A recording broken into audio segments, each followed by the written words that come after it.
खुलुमबाय गोजोन फुंबिलिनि गासैबो बड'लेण्ड बुब्लिनि अनसायगिरिफोरखौ बरायग्रोबाय।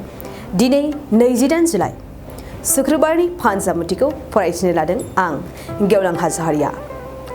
फानजामुथिनि गिबियाव दं मेष राशि। नखराव दोहोन सम्पति खहा जागोन। हरखाब खहा जानायखौ मिथिस्लाबनाय नङा। नखराव रांखावरि सोरजिनो गोब्राब जागोन। वृष राशि। मोजां खामानियाव जगाजग जागोन। गावनि बिबानखौ गोबाङै मावफुंलांगोन। गोसोआव साननाय बायदि खामानिखौ मोनफुंनो हागोन। मिथुन राशि।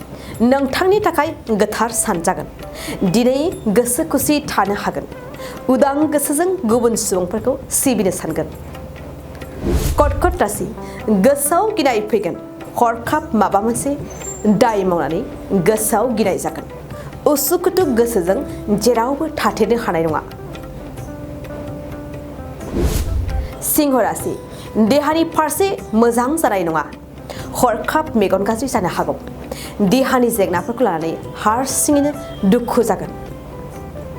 कन्या राशि। सोरनिबा थुलुंगा मोनगोन। थुलुंगानाय गोसोजों जेरावबो दावगासारनो हागोन। मावनो लानाय खामानिफोरखौ थि समावनो मावफुंगोन। तुला राशि। बेफार फालांगिनि फारसे मोजां सम नङा। फालांगियाव खहा जानायनि मिजिं दं। नखराव रांखावरिनि आंखाल नुजाथिनो हागौ।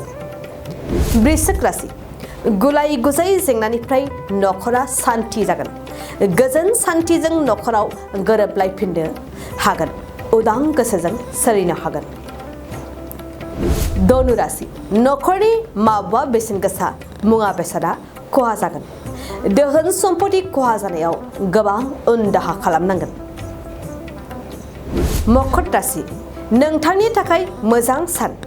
हरखाब माबा मोनसे थांखि जाफुंसारनायाव गोबां रंजा बाजा खालामगोन।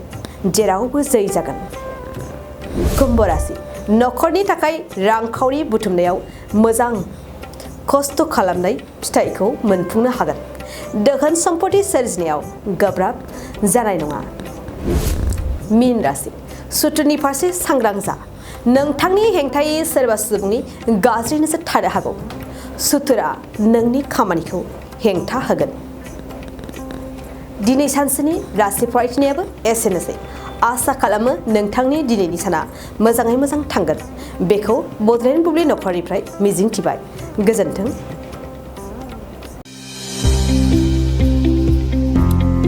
सोलोंथाइ बोसोर 2023-24 नि थाखाय फरायसाफोरनो गोदानै मुं थिसननाय लानानै फैदों क'क्राझारनि डक्टर सभा ब्रह्म मिउजिक आरो फाइन आर्टस कलेजआ।